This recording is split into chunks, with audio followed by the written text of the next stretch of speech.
Magandang araw, no, higit sa lahat sa ating dakilang Diyos Ama at sa inyong lahat mga kabayan. So mga kabayan, lilinawin ko po sa inyo, no, ang sinasabi niyong iglesia, no, ang tinayo ng Panginoong Mesiyas. Mga kabayan, ito po masabi ko sa inyo, ang iglesia po ay mga tao, no? Mga tao po ito mga kabayan, ang iglesia, no? Ang templo at saka iglesia mga kabayan, iisang words lang ito, no? Iisang salita lang po ito, no? Ang iglesia ang itinayo ng Panginoong Mesiyas o Kristo ay isang words lang po itong iglesia at saka templo, no? Yun po ang masabi ko sa inyo upang unawaan nyo kasi ito po ang sinasabi ng Ama, no? Pinapaparating ko sa inyo. So mga kabayan, ang tinatawag itong iglesia mga kabayan, hindi yung iglesia nagsimba lang ng Domingo, no? Linggo o Sabado, no?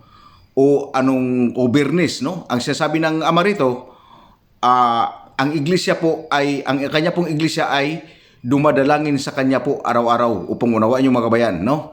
Kasi tinatanong ko to sa Ama kung ang iglesia po ba ay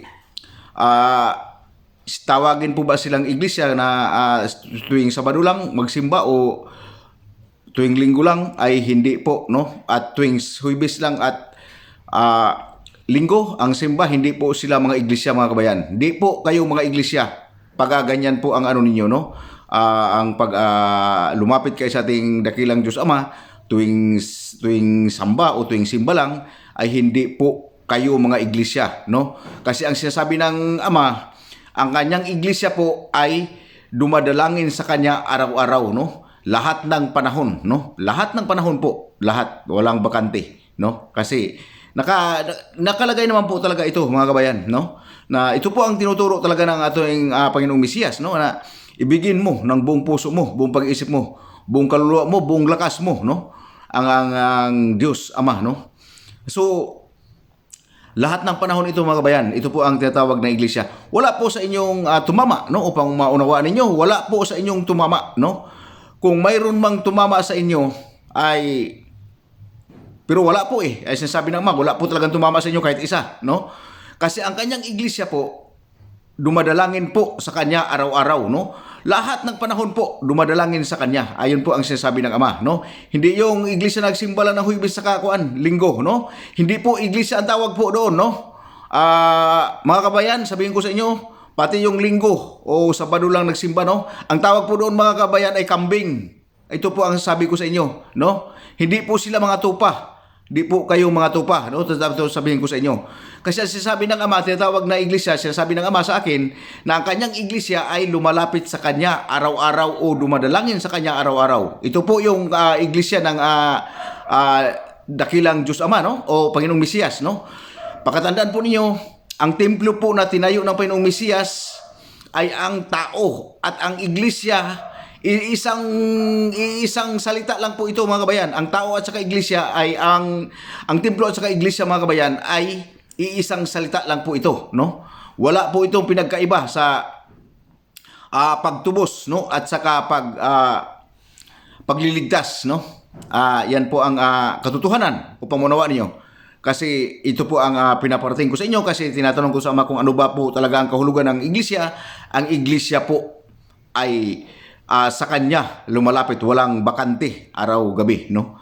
Walang bakante sa kanya, ay dumadalangin sa kanya. Ayon po ang sinasabi ng Ama, yun po ang kanyang iglesia. Pero yun pong nagsisimba lang ng dumadalangin lang sa Sabado at saka Linggo po at saka Huwebes, Biyernes o tawag nito Huwebes, Linggo ay hindi po iglesia ang tawag dito mga kabayan, no? Sinasabi ng Ama, malinaw sinasabi ito, mga kambing po ito, no?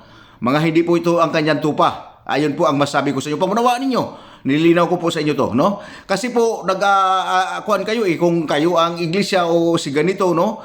So mga kabayan, ito po ang masabi ko sa inyo, kailangan po, no, kung gusto mong maging iglesia ka ng ating dakilang Diyos Ama o ng Panginoong Mesiyas, no, o maging templo ka, ay kailangan dumalangin ka sa Kanya araw-araw. Maglaan ka araw-araw mga kabayan ng oras o panahon, no?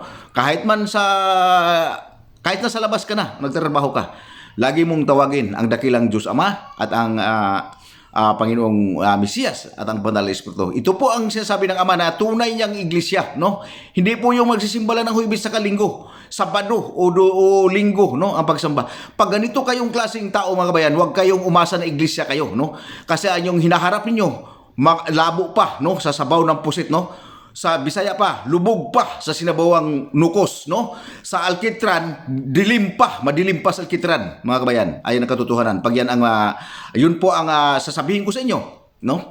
Kasi ang tinuturo ng Panginoong Mesiyas, alam nyo na yan, pero binubulag kayo sa Satanas, no? Ang sinasabi ng Mesiyas ay ibigin mo ng buong puso mo, buong kaluluwa mo, buong pag-iisip mo, buong lakas mo, no? Ang ating Diyos Ama. May bakante ba rito? May bakanting oras ba rito? Wala. Pag ganito kang klaseng tao. So ito po yung iglesia ng Ama, no? Walang bakanting oras dito, kundi lagi mong inaalala, lagi mong tinatawag ang Ama at ang Mesiyas at ang Banal na Espiritu. Ay ito po ang katotohanan. Kasi ito ang pinaparating ko sa inyo, kasi ito ang sinasabi ng Ama, ito ang tunay na iglesia.